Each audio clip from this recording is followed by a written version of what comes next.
Hello, everyone, and welcome to today's webinar, OET Preparation and ECFMG Pathways Demystified, brought to you by Project IMG in collaboration with OET and ECFMG. My name is Shivani Mehta, and I and my co-host, Ms. Oluwatoyin Dairo, will be guiding you through today's session. Whether you're just starting your certification journey or preparing for the match, this event is designed to give you the clarity and tools that you need. A few quick reminders before we begin. This session is being recorded and you will receive the replay by email. You can use the Zoom Q&A box at any time during the webinar. We will answer as many questions as we can after all the presentations. Now, let's meet our first expert speaker. First, we'll be joined by Mr. Jack Wass. He has been working as an educational specialist at OET and has prior experience in several educational institutions, including Pearson, Shorelight Education, and the Illinois Institute of Technology. Additionally, he has assisted with the recruitment and enrollment of international students all over the world to assist with their progression through higher education. He will now walk us through how the OET Medicine exam works, how to prepare, and why it's a strong choice for healthcare professionals. Thank you, Mr. Wass, for being with us today. We're excited to get started. Please begin your presentation. Great, thank you very much for the introduction. It's great to be here. As always, thank you for the invitation, Project IMG. All right, let me go ahead and share my screen and I can get started. Give me just 1 second here.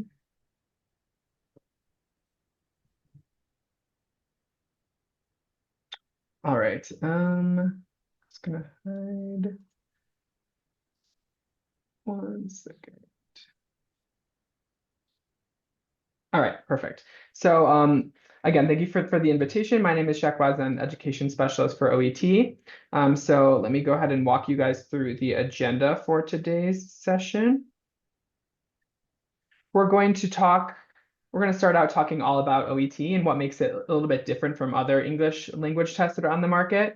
Then we're going to cover the different parts of the test, as well as some preparation tips for each of the parts. And then we're going to finish up with talking about scoring, as well as some preparation resources. So in terms of what is OET, and again, this is most likely not the first time that you've heard about OET, but just to give everyone a little bit of a refresher, OET is an English language test uniquely tailored for healthcare, unlike more general or academic English tests that are on the market. It really mirrors the language that candidates use every day in healthcare settings, and it provides a fair and valid assessment for the 4 language skills, which are reading, listening, speaking, and writing. And again, we'll get a little bit more into what's made up of those different subtests a little bit later in the presentation. And finally, of course, OET is accepted by regulators and healthcare organizations worldwide, just like by ECFMG, who are co-presenting with me today. All right, so what makes OET different from other English language tests? So the main thing is that it's designed specifically for healthcare professionals, meaning that the content is relevant and specific to a healthcare context, and is reviewed for relevance by licensed healthcare professionals in every country where the test operates. So for example, the medicine version of OET is reviewed by physicians who also write items for the test on an ongoing basis. All this to say is that candidates are really learning the type of language they'll need at work, and preparing for and taking OET really helps candidates develop the skills that they'll need to use on the job.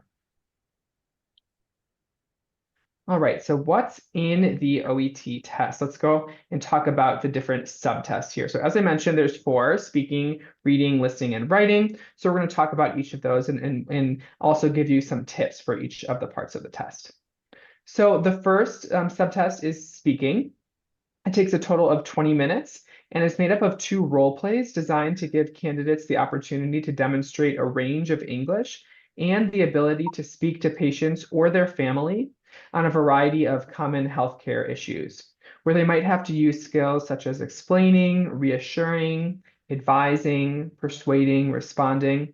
And the role play is made up of two people. So you as the interlocutor, or sorry, you as the candidate will be playing the role of a healthcare professional, of a doctor.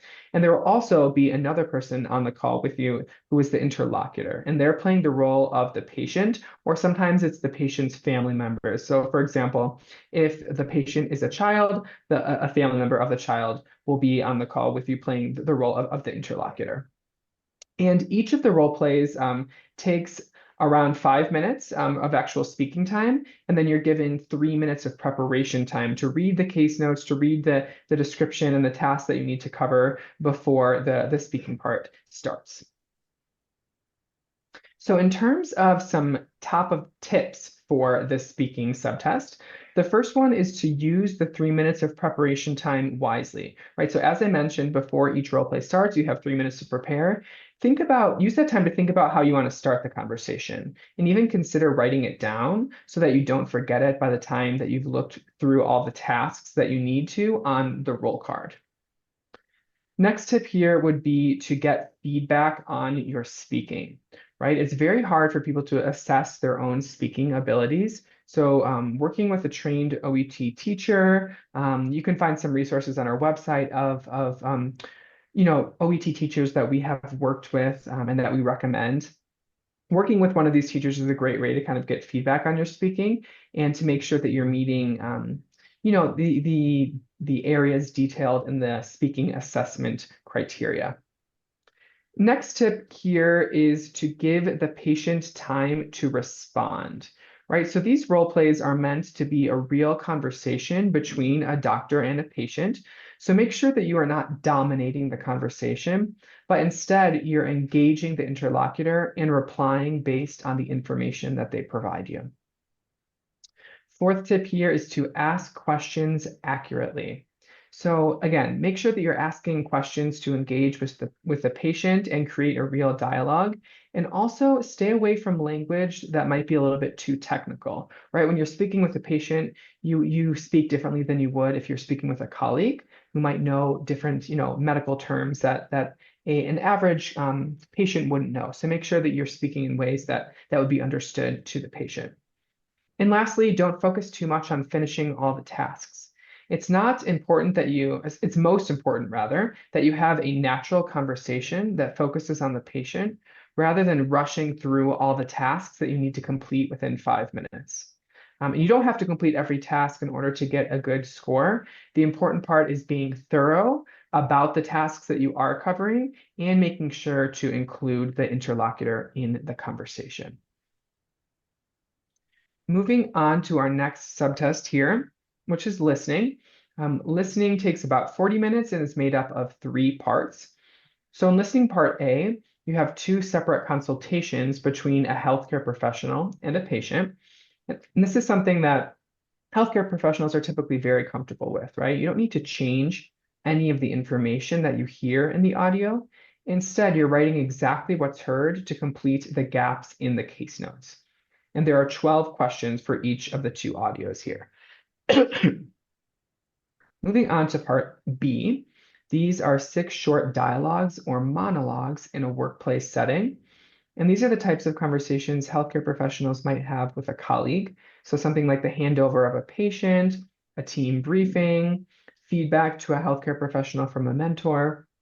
And there's 1 multiple choice questions for each of these audios. And lastly, part C are 2 long presentations or interviews with healthcare professionals. Now, this is typical of professional development that healthcare professionals might listen to. So presenters describe the work they do in their healthcare field, for example, maybe talk about developments in the treatment of a condition. And there are 6 questions for each of the 2 audios in listening part C. Now let's talk about some of the main tips for the listening part. So the first one here is to know the test format, right? So know what to expect and how to record answers for each part of the test using the official sample tests available on our website. Those are a great resource. I'm going to be talking a little bit more about them later, but yeah, make sure to use those so you're prepared for the test type that you're taking. Next, get familiar with different accents in English, right? OET, as you know, is an international test of English for healthcare professionals. That being said, you might encounter British or Australian accents in some of the audios in the listening subtest. So make sure to practice listening to different types of accents, listening to podcasts or YouTube videos or even TV shows that have different accents in English, so that when you're taking your test, this isn't something that trips you up and causes you to get a lower score than you would. Next tip here would be to move forward even if you miss a question. So if you don't understand a part of the audio, keep going so you don't miss out on any other questions, and then come back to the answers or the questions that you missed if you have extra time at the end. Next tip here in part A, use the reading time and the text to help you anticipate the answers. So this is done so that you are really using the text around the blanks in the conversation to really guess what type of word you might be listening to, right? And you're given 60 seconds before the start of each audio in part A. So use that time to get a sense of the patient scenario and start to anticipate the type of answers you'll hear by using the words around the gap or the blank in the conversation to give you an idea of, are you listening for a profession or a symptom, a body part? It just helps kind of train your ear so you know what you should be listening for. Last tip here in listening, in parts B and C, focus on the meaning of what is said and not matching answer words. So this part B and C are really checking candidates' understanding of the outcome of a conversation or the opinion and attitude of the speaker. So you should avoid focusing on individual words that are repeated in the question and the audio. Instead, you should focus on the speaker's intended meaning. All right, so moving on now to reading. Reading is also made up of 3 parts and takes a total of 60 minutes.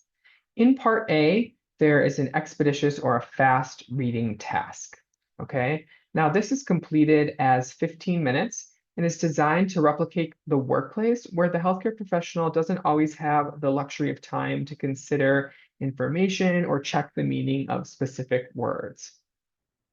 In this part, you should use your skimming and scanning skills to quickly find information from one of 4 texts and copy this as your answer. And you have there's 20 questions in reading part A. Reading part B are 6 short workplace extracts. And these are short texts similar to those that you might send in a workplace as an email or a memo, or even something found in a staff room notice board. So it might be something like policy updates, machine operating instructions, and there's 1 multiple choice question for each of the 6 texts in this part B. And lastly, part C are 2 long passages. So like the listening part that we just covered, these are typical professional development content of general interest to all healthcare professionals. All right, so for the tips here, the first one is to build your reading stamina, right? So for all parts of the test, make sure to train a few times each week by doing 1 hour of reading, 40 minutes of listening, 45 minutes of writing, and preferably once a week, you should try to do all of those things back to back to really build up your endurance. Next tip is to initially practice without a timer to build your confidence. So don't overcomplicate things when it comes to starting preparation. Give your brain space to work on the test words and the format, and then you can start timing yourself based on how much time is allotted for each of the parts. Read for meaning, not word spotting in the text with answer options. So when reading, make sure to focus on the meaning of the text and not get distracted by words you see repeated in the text and the answer options. 4th tip here, in part A, answer the questions in order. So the first set of matching questions are designed to help candidates orient themselves to the text contents. Doing these first will make it easier to find the answers to the remaining questions because you already have an idea of what each text is about. So make sure to do those first. And lastly, in parts B and C, read the questions and try to find the answer before looking at the options. This is a good multiple choice strategy, is to read the question stem first and try to find the answer in the text yourself before checking the answer options to avoid being distracted by all the answer options appearing plausible, right? You want to stay away from that as much as possible. All right, moving on to writing. So writing takes around 45 minutes. There are 5 minutes of reading time where you're reading the case notes and getting familiar with the tasks that you need to cover, why you're writing the letter, who you're writing the letter to, and then 40 minutes to actually write the letter. And as I said, those 5 minutes give you time to read the case history. And at the end of the case notes is the writing task, containing details of who you need to write the letter to and why. Everything that you need to include in the letter is you can find in the case notes. Candidates need to decide which information is relevant for the reader in order to continue care, and also organize the letter to be as clear as possible. All right, moving on to the writing tips here. First one is to practice in the same mode as your test. So make sure to prepare for the test type you will be taking by handwriting or typing your answers. That being said, we know that obviously the majority of OET test venues are computer-based venues. We have a very limited amount of paper-based venues. As the computer-based, you get your results faster and it's more secure than the paper-based testing. So the majority would be typing your letter. Next one is to practice all letter types. So for doctors, you'll be asked to write one of 3 letter types: the referral letter, which is the most common, discharge, summary, or a transfer letter. Regardless of the letter type, the approach is all the same, right? What information does the reader need, and how can I communicate this as clearly as possible? Next tip here would be to get feedback on your writing. So like speaking, getting feedback on your writing is recommended from a trained OET teacher to make sure that your letter is meeting the assessment criteria listed for writing, to make sure that you're meeting the criteria and you're doing well on your writing. Fourth tip here is to throw away your templates. To score well, your letter needs to be personalized to the specific patient and their individualized needs. So don't be tempted to learn a template by memory, but instead focus on communicating the specific information relevant to the reader. And the last tip here is to keep your reader in mind. So this isn't a letter about what you find relevant or interesting. Instead, it's a letter telling the reader information that will be relevant to them. So this will help you to decide which information to include or omit based on the specifics of the case notes and the instructions provided after. All right, so that brings us to the end of the 4 subtests and those tips. So now let's talk a little bit more about scoring and results. All right, so as you know, for OET, candidates receive a separate letter grade for each test in the form of a letter and a numerical score. So for example, an OET score of A means a numerical score between 450 and 500. A B is between 350 and 440, right? That's kind of how these letter grades and the numerical scores go.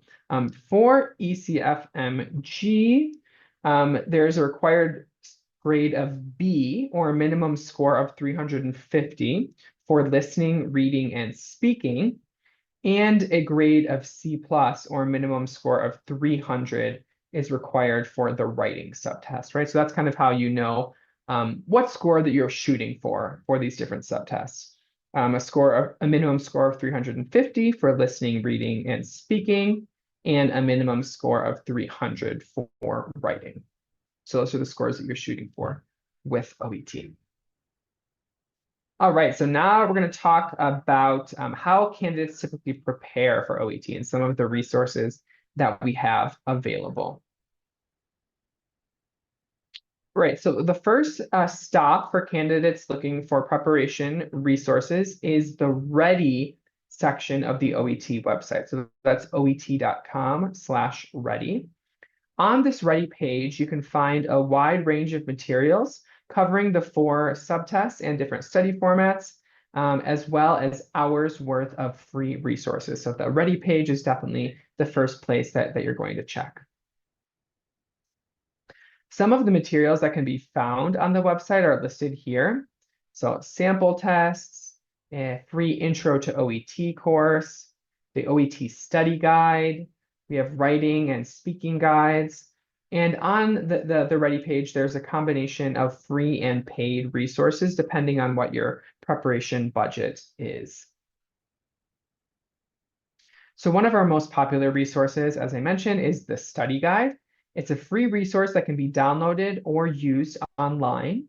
It's interactive because it links you directly to some of our key resources, and also provides you information for extra skill building materials, videos, and so on. So it's a great resource. You can download this free from our website. This is an example of what the first few pages of the study guide look like. So as I mentioned, there are resources and tips that cover the 4 sections of the test, as well as practice materials and even links to some sample tests. Another great resource is our free online courses that can be found on the website.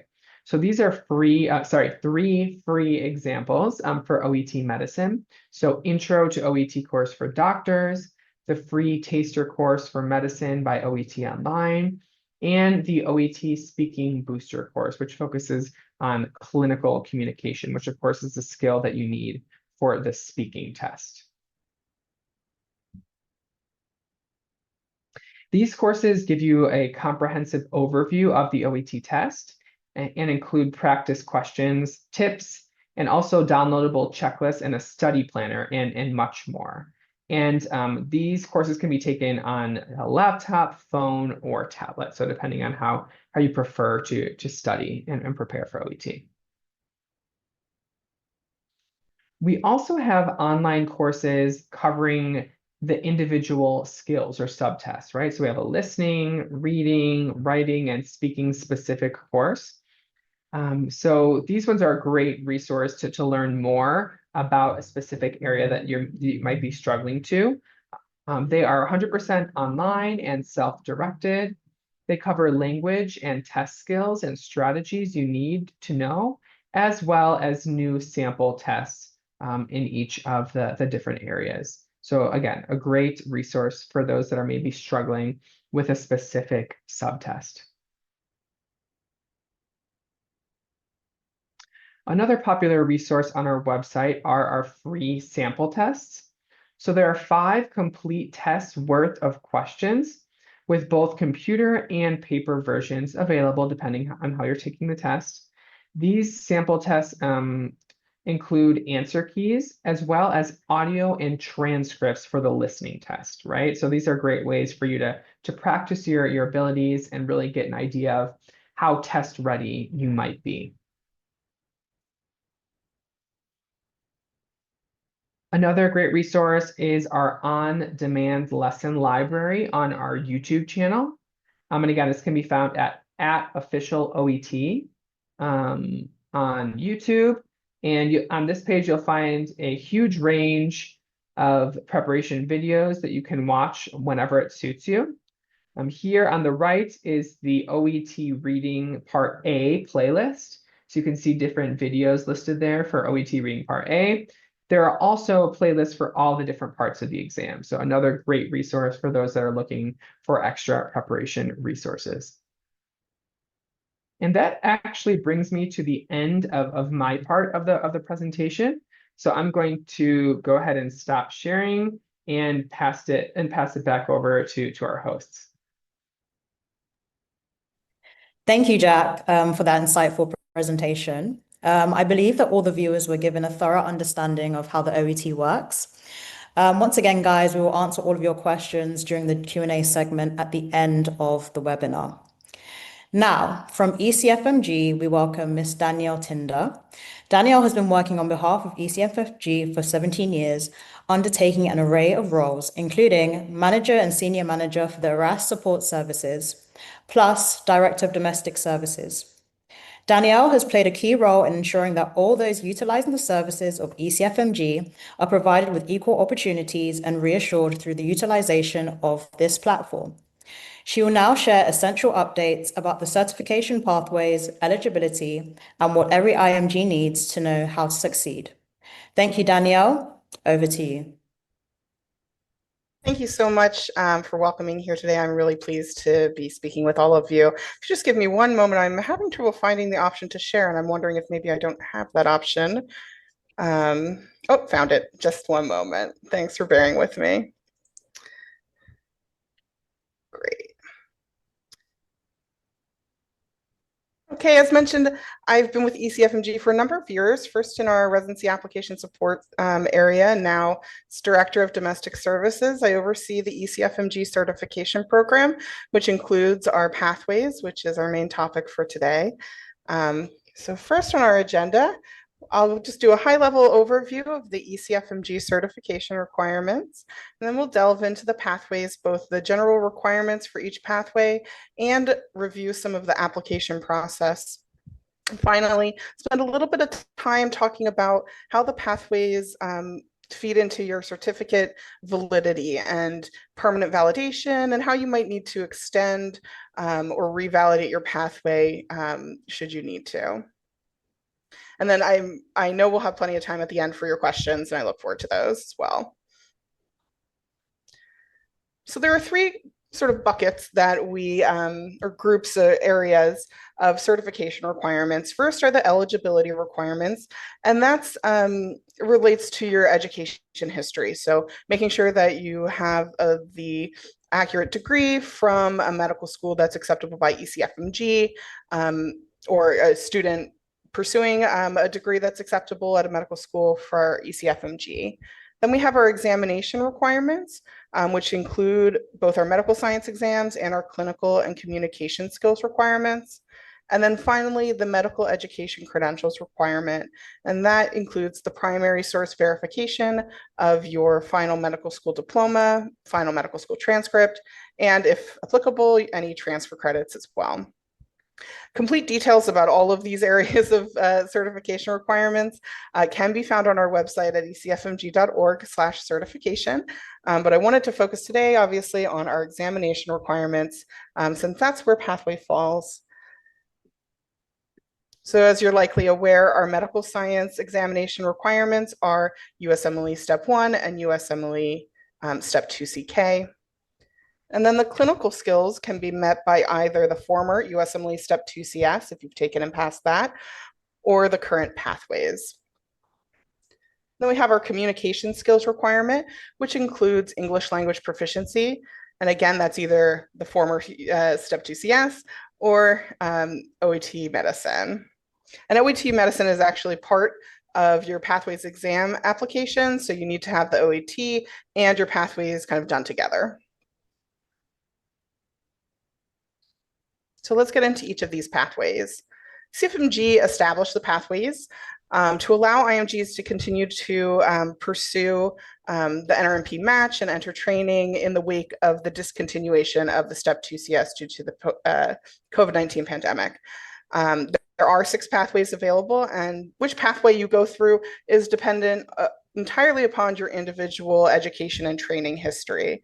And when you submit your application, you answer just a short series of questions, and that will make sure that you get to the right pathway. But you can see on our online website, you can see what pathway you might be eligible for in advance, but as long as you answer the questions accurately, you'll be placed into the correct pathway when you go to apply. So let's start with pathway 1. This is for applicants who hold or have held a license to practice medicine without supervision outside of the US. For pathways 2026, our upcoming season, you must have held the license after January 1st, 2021. Now, the license may have been issued prior to that date, but as long as it was active after January 1st, 2021, that qualifies. So maybe it's expired in 2023, that's fine. You can use that license to apply through Pathway 1. You'll be required to have a CGS either submitted directly from the medical authority or verified directly with them to go through this pathway. And one piece I do want to mention here, anybody who's licensed will go through this pathway. So this will be the first question that gets asked as part of the pathways application, whether or not you're licensed. And if you enter accurately that you are, it will put you right into that pathway. Before we move on to Pathway 2, I do want to note that for those of you who are planning to apply for this upcoming application season, you can submit your CGS now, contact your authorities to have that submitted over to ECFMG. The instructions and requirements are available on our website. They're under the 2025 pathways, but those instructions have not changed for 2026. And that way, when you go to apply, once it opens, we may already have your document on file, or it may be coming soon. So keep that in mind. You can kind of start working on that piece now. Pathway 2, I don't want to spend too much time on, but this is for applicants who have passed an OSCE acceptable by ECFMG. There are a couple of additional parameters around which OSCEs ECFMG will accept, and based on those parameters, currently only students and graduates from schools located in Bangladesh qualify for this pathway. So we won't spend too much time there, but if there are any specific questions, if I have any Bangladeshi physicians on the phone today, feel free to put them in the Q&A and I'm happy to follow up with you. Pathway 3, 4, and 5 leverage accreditation systems. And for these three pathways, in Pathway 2026, you must either be a current student or have graduated after January 1st, 2023. Pathway 3 is for current students and graduates of schools accredited by an agency recognized by the World Federation of Medical Education. Pathway 4 are schools accredited by an agency recognized by the National Committee for Foreign Medical Education, and that's a US-based committee.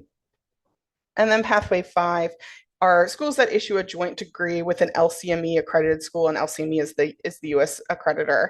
Currently, there are only 2 schools in the world who do this. That's Duke NUS in Singapore and Weill Cornell Medical College in Qatar. So for pathways 3, 4, and 5, the authorized medical school official at your school will have to attest to your clinical skills. If your school participates in our online portal for verifying credentials, there's an online portal where they can go in and complete that attestation electronically. And if your school does not participate in that online portal, there'll be a form that you'll have to fill out and send to your school to have them complete and send back to us. When you apply, that first dashboard that'll appear right after you've submitted your application will let you know whether or not you need to get that form signed or if the school participates in our online portal. So no guessing work. Once you apply, you'll see it there and you'll know what the next step is. And finally, Pathway 6. This is for applicants who are not eligible for Pathways 1 through 5, or if you've taken and failed Step 2 CS prior. To meet the Pathway 6 requirements, you'll be observed, your clinical skills will be observed, and evaluated by licensed physicians in 6 real in-person clinical encounters. They're evaluated using the ECFMG mini clinical evaluation exercise, and that's the mini CEX for short. And you can see a sample of that form available on our website as well. Now, applicants for this pathway are really encouraged to read the detailed criteria for acceptable physicians and criteria for acceptable encounters on our website. Please note that you cannot complete your encounters until after you've applied and invited the physician evaluator, and the physician evaluator has accepted your invitations. And that's because there's a series of information and attestations that both you as the applicant and the physician evaluator have to agree to and understand those parameters before the encounter can take place. And we've just heard a ton about OET, but I'll just mention one more time, this is obviously OET is part of your Pathways application. So to get your Pathways approval, you must also send in that OET score. And And it's a requirement for all IMGs, regardless of your native language, citizenship, language of instruction in medical school. Everyone must take the OET Medicine and receive the minimum passing scores. There are no exceptions to this. So as Jack mentioned, the minimum score again, 350 on the listening, reading, and speaking subtests, and a minimum score of 300 on the writing subtest, and they must be done in one testing administration. So if you unfortunately fail any of those subtests, you will need to take all 4 subtests again to achieve that minimum score in all 4 in one administration. For Pathways 2026, you must achieve a satisfactory score on a test administered on or after January 1st, 2024. So if you've received a score prior to that, even if you've sent it to us, it will not go into your Pathways application. It must be after January 1st, 2024.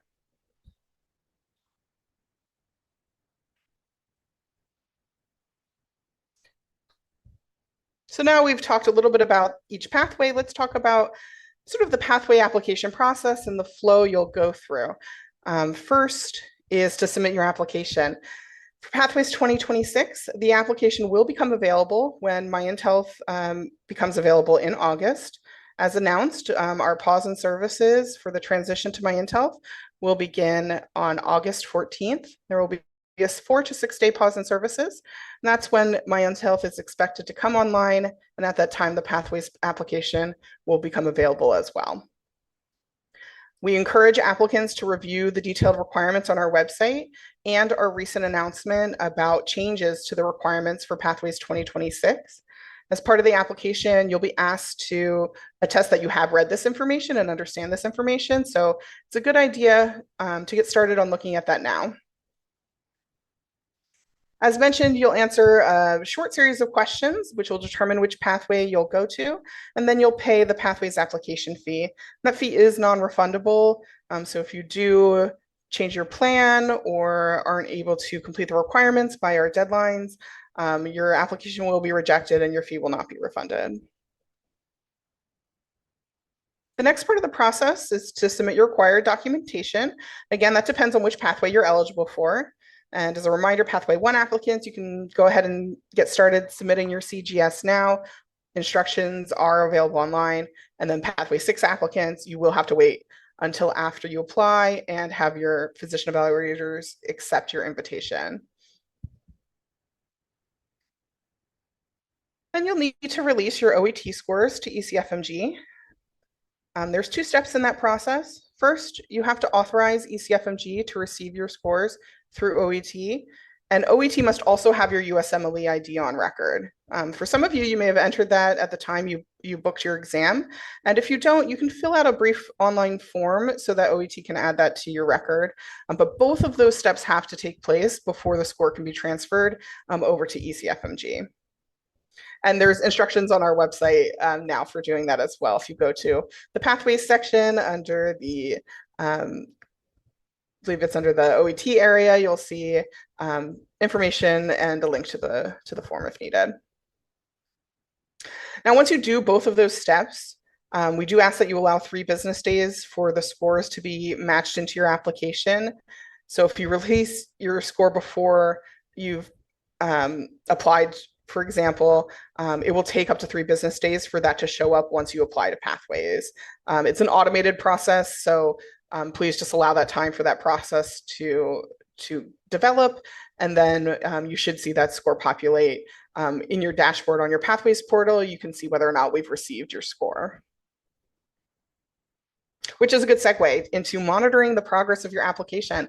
So the Pathways application, once submitted, you'll have access to a dashboard where you can see a real-time update as we receive documents for your application and as you meet those requirements. Now, of course, as you can imagine, we receive a very high volume of documents. We're processing a very high volume of applications. So we do ask that you allow up to 5 business days from when we receive a document for that information to populate on your application. And again, we're very diligent. We receive everything directly to our processing team. We're very diligent in updating the applications as soon as we're able to with that information. So please just monitor your application online And if you see it going past that 5 business days, please reach out to us and we will check that information for you. And then finally, after all requirements are met, please allow 5 business days for a final review of your application. This is every single application goes through a final review. It may not take as long as 5 business days. It may take up to 5 business days. Often it is completed faster.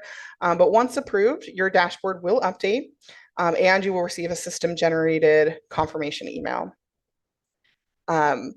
Once your pathway is approved, that does not mean you are ECFMG certified. So as mentioned before, we have all of those other ECFMG certification requirements, including the credential requirements.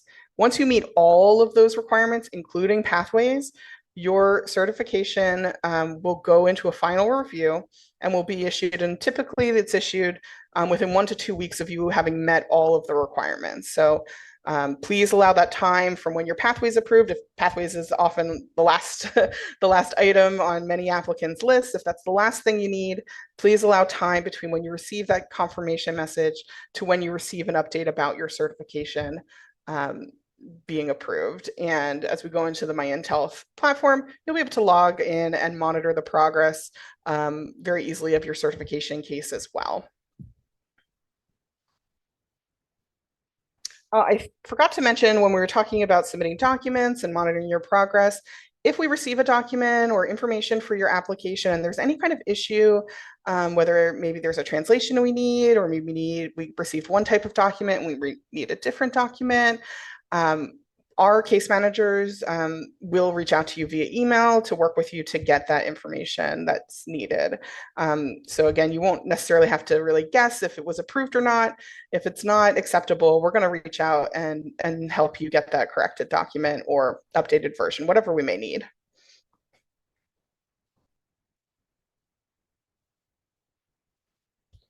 So once you are certified, I want to talk a little bit about certificate validity.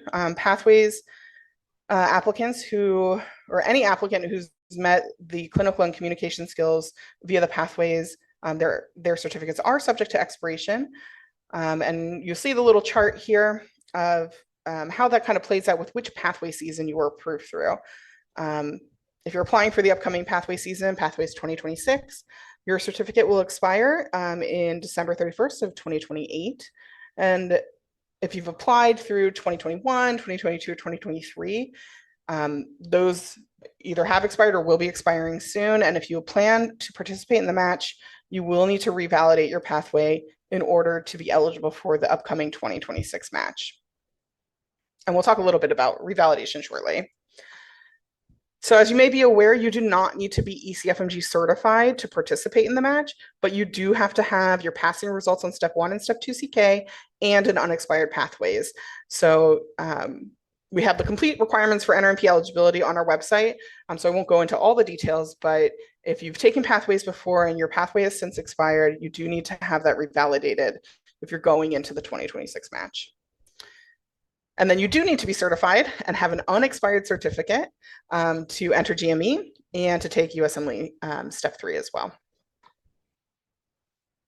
And finally, your certificate expiration, and if you ever extend that or become permanently valid, all of that data is available to programs or employers on our status reports. If you're applying through EROS or residency CAS, the programs will get a copy of that information. If your expiration date changes or you apply before your pathways or a requirement is met, or maybe even before you're certified, as your certification progresses towards certification and you become certified, we'll continue to update those reports to the programs. And you know, they're very used to that, those new documents coming in, the new updates as you proceed, particularly those of you who may be in your 4th year of medical school and you're not going to be certified at the time of match because you haven't graduated. Programs are aware of that and can see where you are in that process.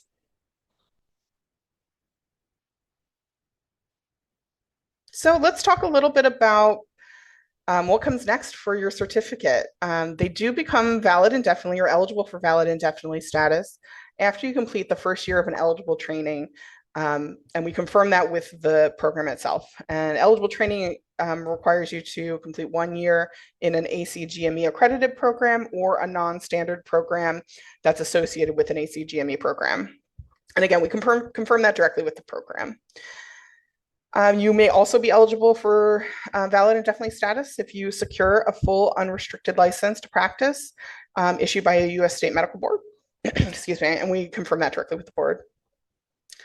If you are a physician sponsored but on our J1 visa, we actually have the information from our sponsorship records about your GME, so you don't have to take any action to obtain permanent validation status. We will do that automatically for you. If you're not a J1 physician, sponsored physician, we have instructions and the required forms on our website for applying for permanent validation. Now, as I mentioned before,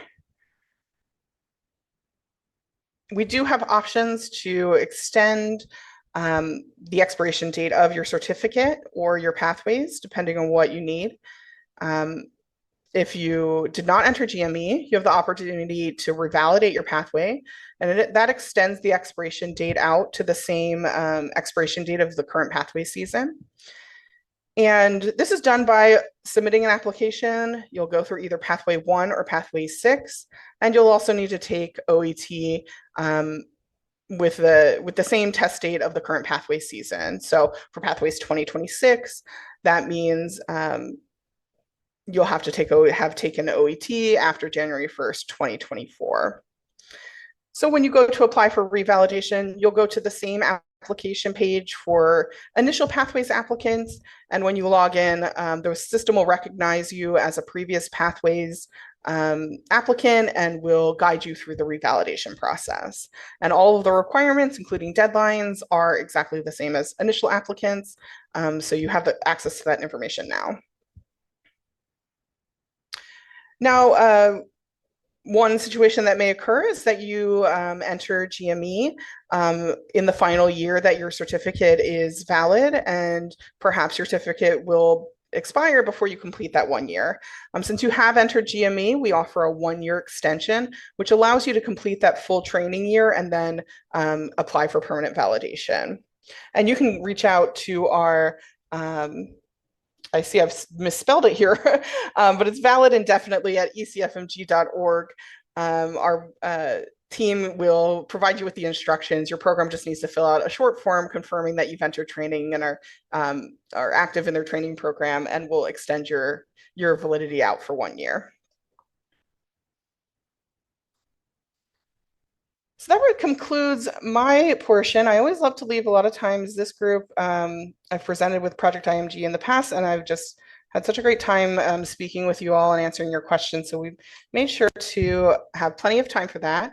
Just wanted to throw on the screen some links to information about certification, our pathways requirements, and again, currently has the 2025 requirements. So you'll want to look at that. And then you also want to go to the ECFMG news page. We have an announcement about 2026, which includes all of the changes, whether it's, we've pushed out dates for OET or certain requirements for pathway 6.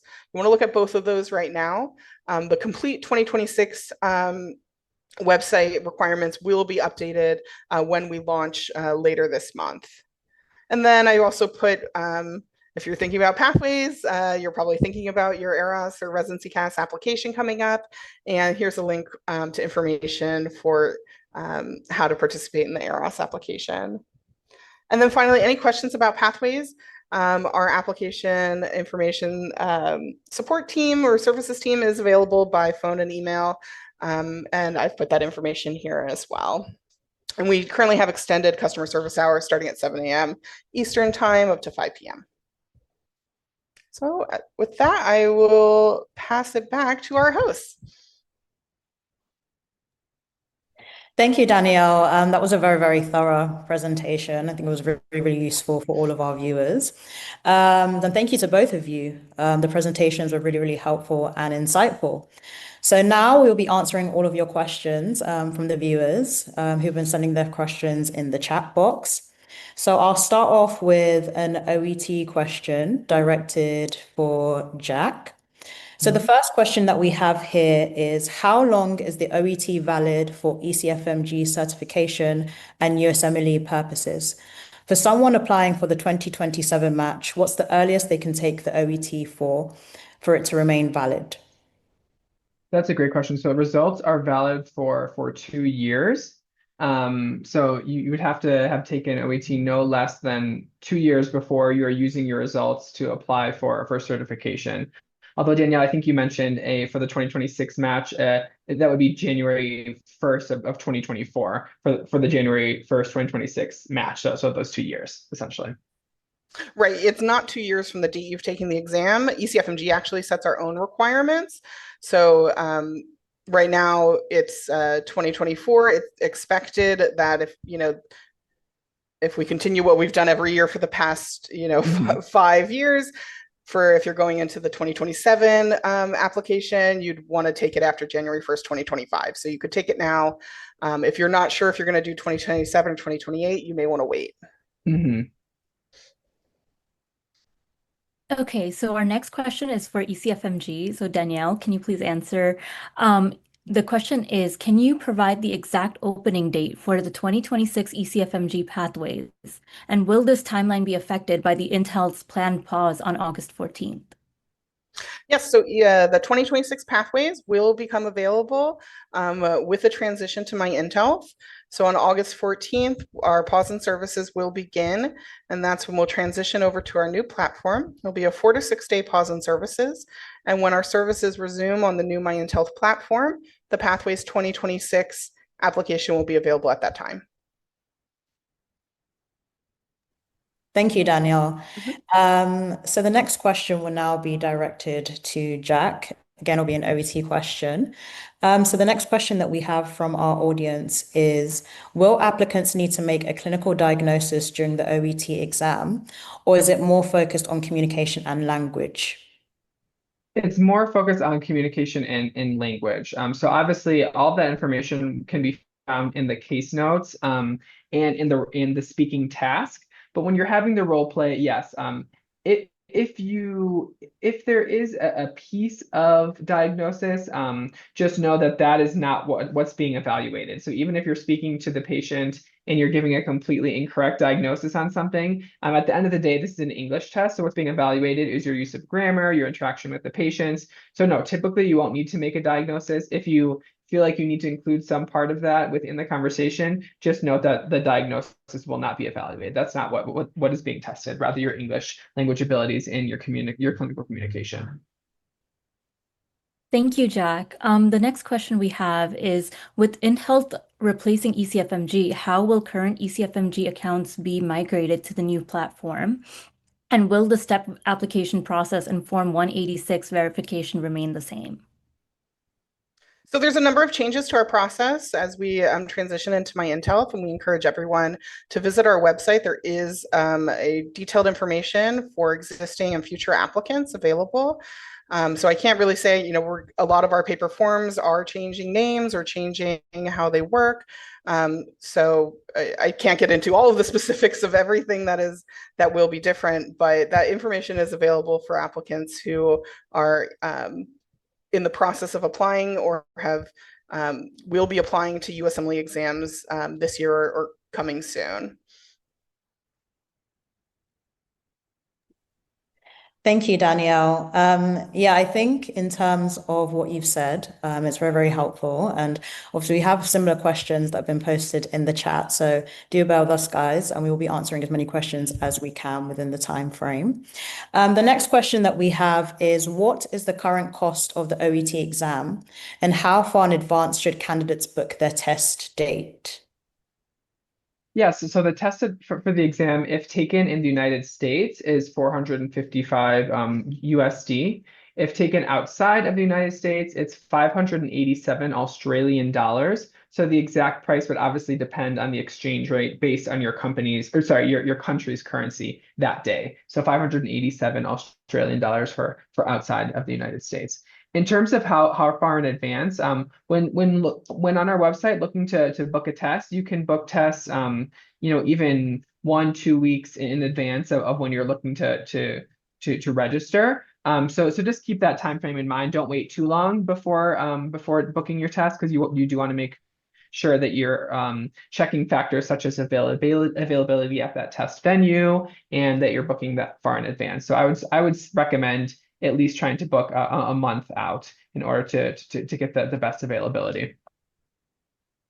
Perfect. Thank you, Jack. One of our members is asking that they have already received their ECFMG ID, but they do not plan to apply for an eligibility period in the immediate future.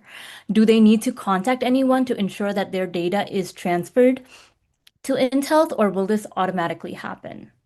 So anyone who has established an ECFMG ID or USMLE ID or an Epic account will have their accounts established in My InThealth.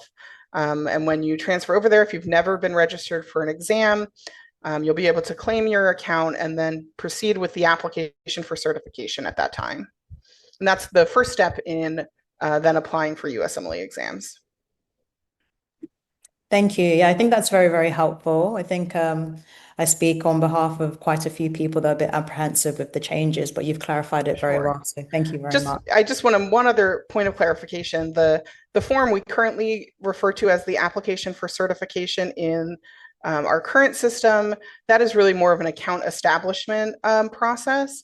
And so in the new system, the application for certification is really equivalent to when you apply to your first USMLE exam. We're collecting a lot of details about your medical school history at that point, similar to when you apply in our to USMLE for the first time. So there's a change in the name that may be a little bit confusing to some folks, but if all you've done at ECFMG currently is receive the ID number, completed your identity form, but you have not submitted or registered for a USMLE exam, you'll start at the process with an account in our system, and your first step will be to submit an application for certification.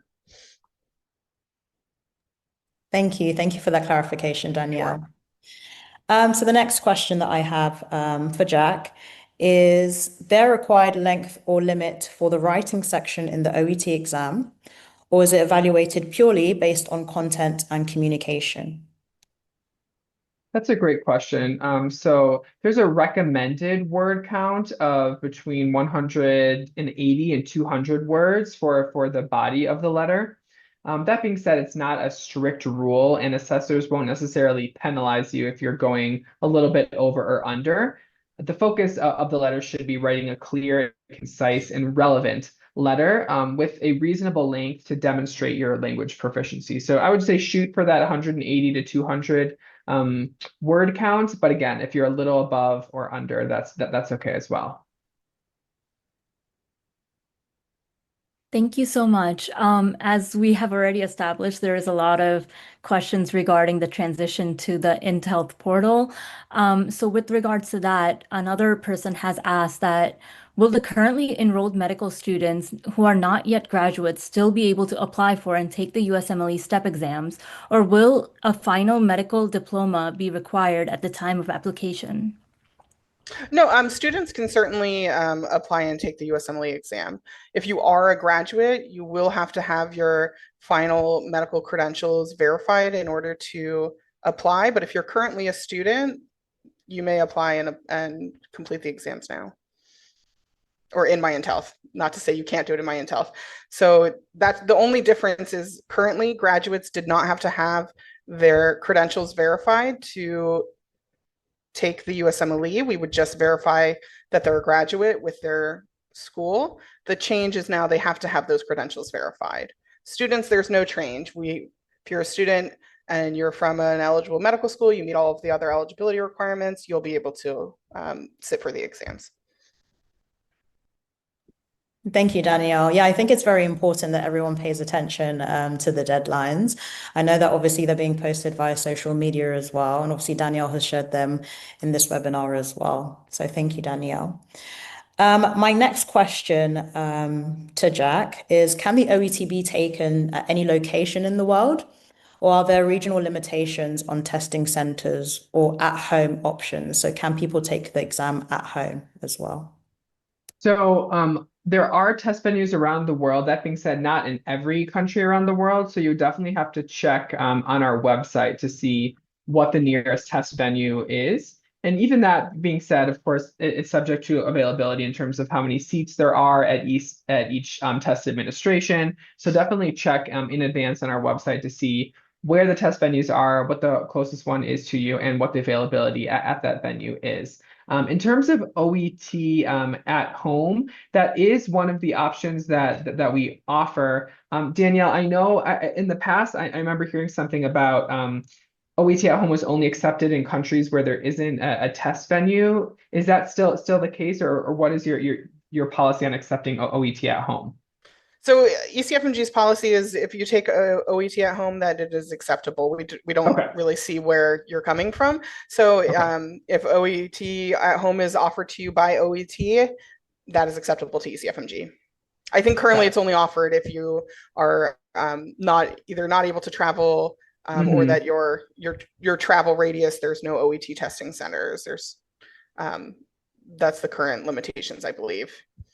Yes, That's yeah, really to make that's sure correct. that people who don't have access to a test center near them have the ability to take the exam. To take the exam, absolutely. So the next question we've gotten is regarding the pathways and the certification timing. One of our members has asked that given the delay in the release of the 2026 pathways, will ECFMG certificates still be processed in time for programs to view them in ERAS during the application season? Is there anything they can do to help prevent the delays? So your ability to be certified by the time programs begin viewing ERAS applications depends upon your meeting the requirements. As mentioned, as soon as the pathways opens, which is right after our pause in services, we will be processing applications. We understand this is a critical time for applicants. So we are, stand ready to proceed with a high volume of applications and get those approved. But again, that is predicated upon you completing the requirements, obtaining the documentation that you need for pathways, and any other requirements for ECFMG certification. We understand people want to be certified who are able to be certified by the ERAS opening. We understand that, and we're standing by ready to reduce the delay, as much as possible. What you can do now, again, as mentioned, if you're going through pathway 1, please submit your CGS as soon as possible. Make sure you've followed the steps to release your OET score. We're not able to see the scores yet because the pathway application is not open. So please, there's no need to reach out to us to see if we've received your scores. Just make sure that you do those 2 steps. And that way you can kind of set yourself up so that when you do apply, we kind of have everything we need and we can get you into that final review as quickly as possible. Thank you, Akshay. Thank you, Daniela, for answering that question. The next question that I have from the audience is a bit mixed. So it's an individual who has said, I took step 2 CS in 2013 and recently completed step 1 and step 2 CK. Do I still need to take the OET, or is there an alternative ECFMG certification pathway available for candidates in my situation? So if you took step 2 CS in 2013, that exam is no longer valid for certification. You have to complete the exam series within a 7-year period. So you would need to go through the pathways application process to meet the clinical and communication skills requirements, which includes OET. Once again, we have another question regarding the certifications. So this person has asked, how long does it take to typically receive this ECFMG certification after completing all components of the pathway, especially for Pathway 6 applicants? So once you've completed all requirements, you'll go into a final review of your pathway application. Again, that takes up to 5 business days. We strive to do it quicker, as quickly as we can, but it may be up to 5 business days. And then once you've met all of the requirements, your final certification file will go into review. Typically, that takes 1 to 2 weeks for the certificate to be issued from when you become eligible. Thank you. Jack, I do have a question for yourself. You did cover this in your presentation, but I'll just ask again. So someone is asking, is basic English proficiency sufficient to pass the OET, or is more advanced preparation typically needed? Yeah, that's a great question. So since since OET is required for all IMGs that have done their medical studies outside the United States, even US citizens, sometimes we get people who think that just being able to speak English is enough, and they go in and take the test without any preparation. And in many cases, those people end up not passing a test, even if it's just one of the subtests. They're not getting the score that they're looking for. So, obviously speaking fluent English or having a C1 level of English is a great start. In addition to that, some familiarization with the test is still required. Learning what the different parts of the test are, what type of test questions, learning about the letter, and what type of, requirements there are. And the same thing for the speaking part. What are you being assessed on? What things should you include or omit in these pieces of the test? Those are all important as well. So yes, even if you have a high level of English, you should definitely dedicate some time to learning more about the test in preparing and learning those strategies so that you get the passing score that you're looking for. Thank you, Jack. So we have a general question regarding the ECFMG website. Somebody is asking if the information currently available on the website is fully up to date, and should we expect any additional updates with regards to the Intel transition? So currently, if you're reviewing the requirements for pathways, those are the 2025 requirements. Many of those are the same, but you'll want to view our news announcement, which was posted earlier this week, which includes the details of any changes to those requirements. And there are changes for, small changes for each pathway. So please make sure that you're also viewing that announcement at this time. And yes, there will be, as we transition to our new service platform, we ask that you monitor the transition to my InThealth website. Our FAQs are updated periodically, and more information will be posted directly to that website as we move into the new platform. Once we're in the new platform, details about using the new platform, submitting your request will then also become available. Thank you, Danielle. So the next question that we do have is in terms of a preparation for OET. It's what are the different types of letters included in the writing section for the OET? For example, referrals, discharges, and how can candidates best prepare for them? Yes, so the three typical letter types for doctors are the referral letter, the discharge summary, and the transfer letter. So on our website, we have resources that kind of talk about what those different letters look like, as well as the YouTube videos on our channel that talk about writing as well. You can find more information about those there. But yes, the approach obviously is similar. So you just have to write that specific and clear letter to the reader, so that they can continue care. But yes, it's the transfer letter, the discharge summary, and the referral letter. Thank you, Jack. Danielle, I know you had previously answered this, but I'm still going to ask this question. One of our members has asked, how long is the ECFMG certificate valid once issued, particularly if it's earned during the current cycle? Sure, for Pathways 2026, it's all based on what pathway you went through and not the date your certificate was issued. So if you are coming up onto the upcoming 2026, your certificate would be eligible through December 31st, 2028. If you did last year's pathways but aren't certified yet, so Pathways 2025, those certificates will be valid through December 31st, 2027. So it's based on the pathway and not your issue date. Thank you very much, Danielle.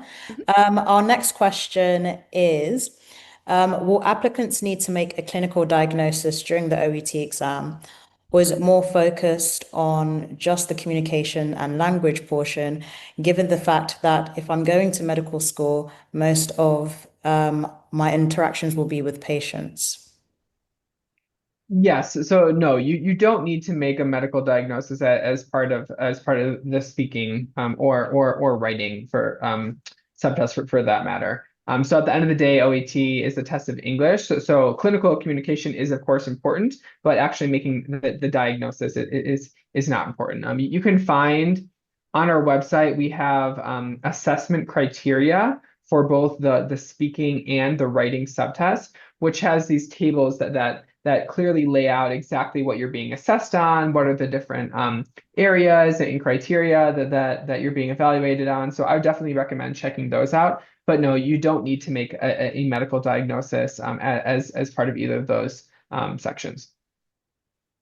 Thank you so much for clarifying that. Our next question is regarding the Pathway 1 eligibility.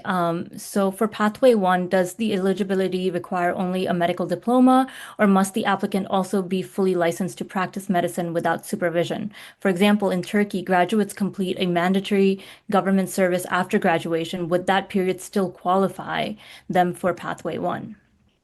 You must be fully licensed to practice without supervision. So if during that service period you are not licensed, then you are not eligible for Pathway 1.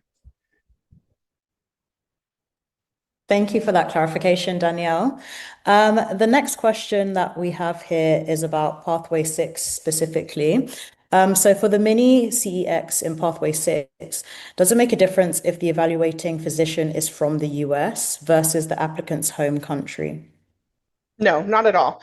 So you'll see on our website the details for the criteria for acceptable physician evaluators, and you'll see that there is no information or restrictions on where they are licensed or where they practice.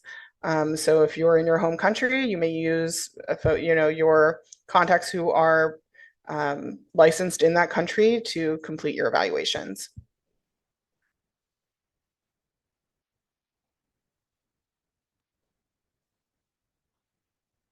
So the next question we have is the medical license for Pathway 1, is it required for it to be from a country where the applicant graduated, or can it be from any country where they are legally authorized to practice? It can be from any country. It does not need to be your country of graduation, as long as you have been licensed without supervision after the January 1st, 2021 for the coming season. We don't compare that against where you've went to medical school or where you've completed any other training, as long as you're authorized in that country. Thank you, Danielle. The next question we have is, since the pathways have not opened yet, I wanted to ask if there's any possibility of adjusting the September deadlines. Step 3 is particularly crucial for certain specialities like psychiatry, but many prometric centers are already booked in August. Additionally, it takes several days to receive the certificate and obtain permission to register for Step 3. What would you recommend in this situation? So the September timeline that you're referring to is set by the AAMC in conjunction with the specialties who participate in receiving their applications through EROS. As far as I know, there is no plan to adjust that timeline. Thank you so much for that clarification. The next question we have is regarding Pathway 6. Can you clarify when mini sex exams have to be scheduled? Should it be arranged before, during, or after submitting the Pathway 6 application? You can only complete the encounters after you've submitted your application, have invited your physician evaluator, and the physician evaluator has created their account and accepted your invitation. And you're able to track that when you get in your Pathways application. You can see when they receive you, when you send the invitation, the status will update to say they've accepted it. So you can't do your encounter before then, because they need to review the information in the online portal and attest that they understand what type of clinical encounter it will be and what they're evaluating. If you do an encounter before you apply, that encounter will not be acceptable, and they will not be able to enter it in the system.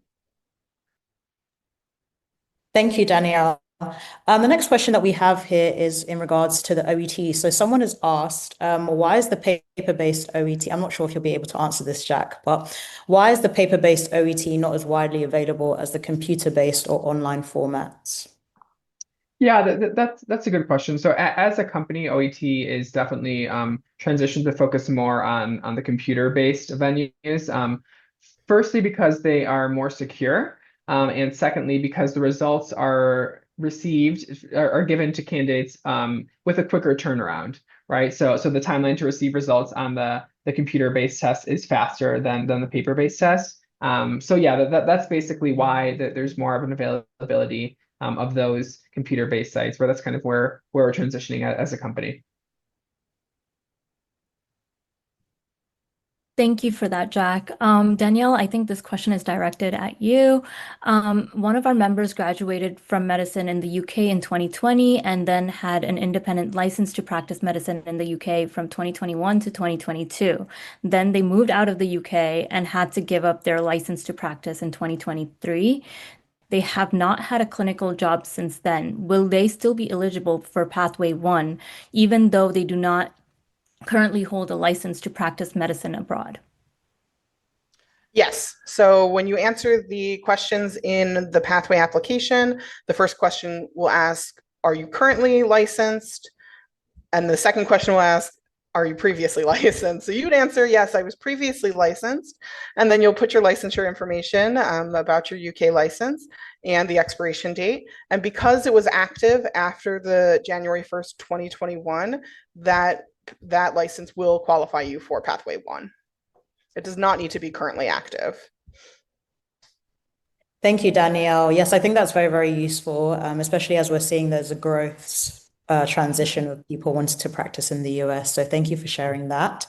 Our next question is about Pathway 3. So for Pathway 3, if our school doesn't have a portal, do they have to send the form mentioned earlier to ECFMG by email? Yes, the form is sent via email, and the email address is listed on the form itself. The next question we have is, what happens if you have a license to practice medicine without supervision in your country, but the person who issues those licenses is on vacation and no one else does that person's work? What pathway should they apply to? You'll submit your application for Pathway 1.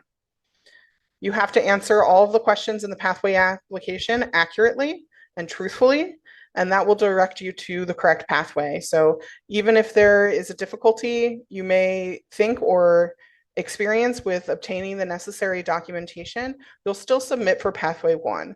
And then our case managers will work on an individual basis with applicants who are experiencing difficulty obtaining the necessary documents for a pathway forward with their application.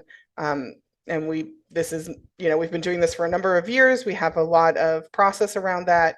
We won't have you just indefinitely waiting for a document. We will help you reach out to the authorities through our resources and contacts and attempt to get the documents. And if we're unable to do that, we'll assist you with transitioning your pathway to perhaps to Pathway 6 or reviewing your case to see if there's another option for you. But we'll be handled that on a case-by-case basis. The important thing is that you always answer every question on every ECFMG application accurately and truthfully.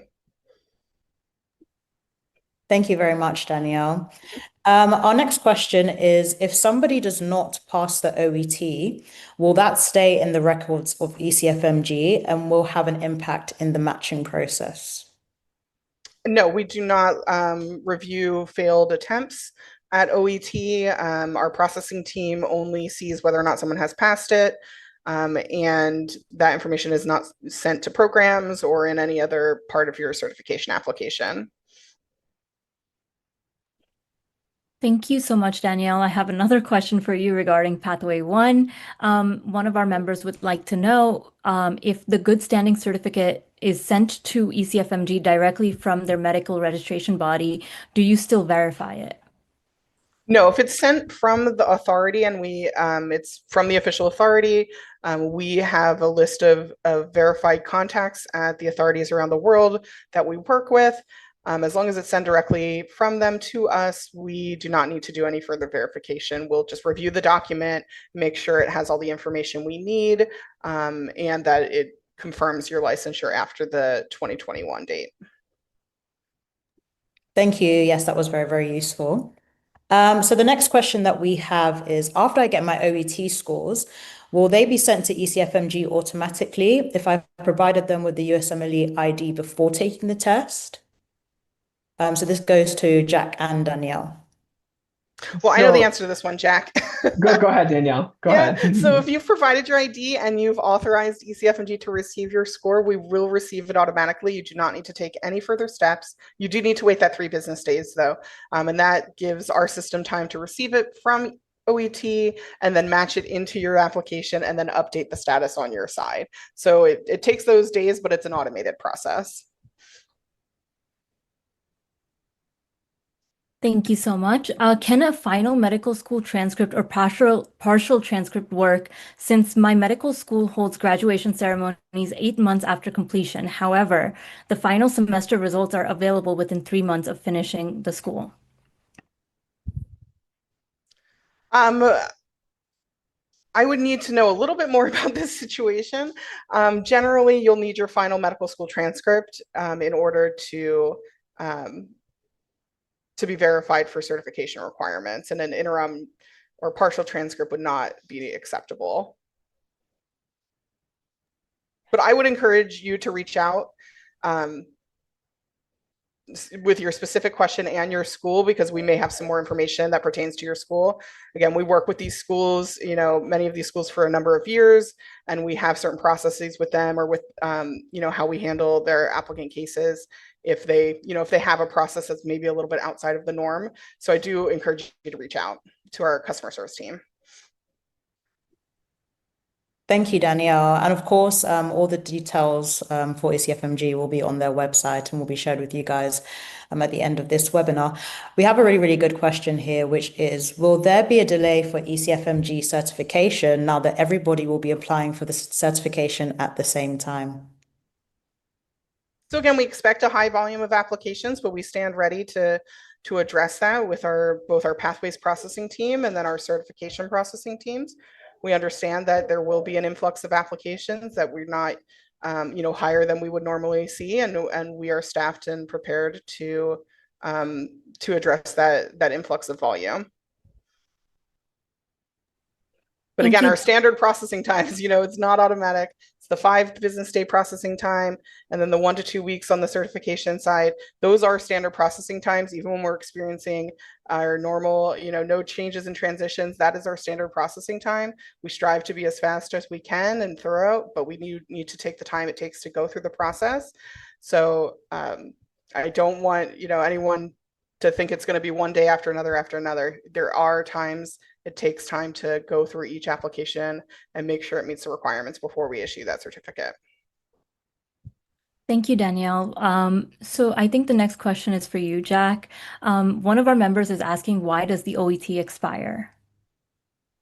So in terms of OET, we actually don't set an expiration date on our test. So that is actually done by the different regulators that we work with. So in this case, ECFMG is the one setting the expiration date. And obviously I'm assuming to make sure that candidates still have the level of proficiency that they are attesting to when receiving the results. But there's a lot of reasons behind why different agencies or regulators might set an expiration date. So I'll hand that over to Danielle to elaborate a little bit more on. Yeah, and what Jack said is absolutely true for ECFMG. We want to be confirming that the applicants have recently demonstrated their proficiency in English language proficiency and the communication skills that OET is testing. Again, it's more than just English language proficiency. Mm-hmm. It's those medical clinical communication skills as well. And something that is well known is that if you're not using those skills regularly and consistently, that you can lose those skills, language skills. So it's important that we continue to make sure that applicants coming in have been recently confirmed with their proficiency. Thank you, Danielle, for answering that question. So we have another question regarding the ECFMG fees. So someone has asked why the price for ECFMG fee will increase from $160 to more than $500. I'm not sure if you can directly answer this question, but. Oh, sure. Yeah. I mean, if you look on our website, on the My Intel transfer website, you'll actually notice that we've just we've changed the structure of our fees. So certain fees have been reduced to really show what we're using each fee for. So previously we collected fees for USMLE examination, and that included fees that were used for the certification as well. What we've done is take those certification fees and put them separately, and that has reduced the fee for USMLE examination subsequently.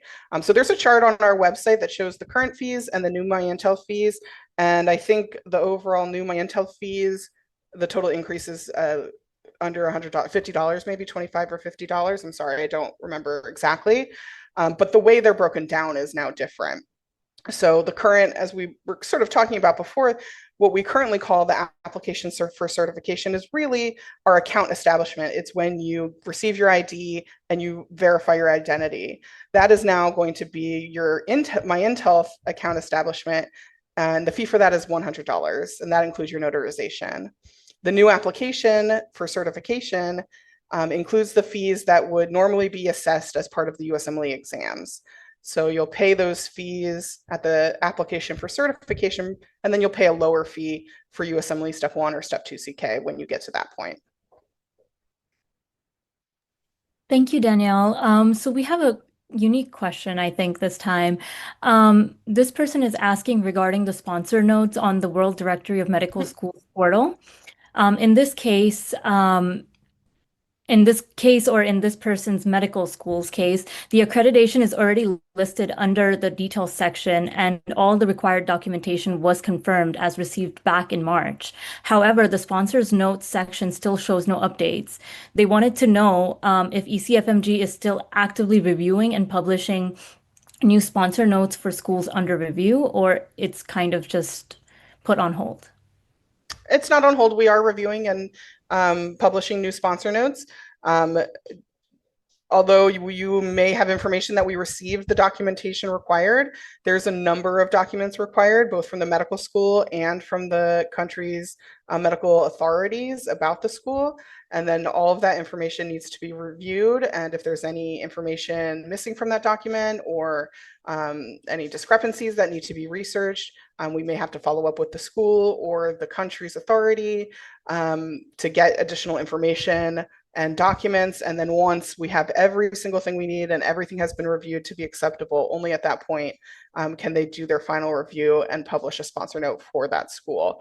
So it can be a long process depending on how long it takes for us to get certain information from schools, but it's an active process and it is not on hold at this time. Thank you, Danielle, for answering that question. We have time for one more question. So the last question we're going to ask is, what is the mini CEX and how do we find a suitable physician to evaluate it? Sure. So the mini CEX is a long-studied clinical evaluation form, and it studies, just going to bring up the 4 components it studies because I always miss one of them. Oh, it's 5. Let's see.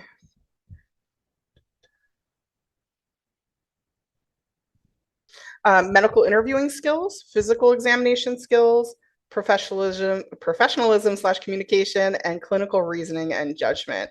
And so for each of these skill components, the evaluator will score the applicant on a rating from 1 to 9, and there's instructions on what each of those ratings mean for the evaluator.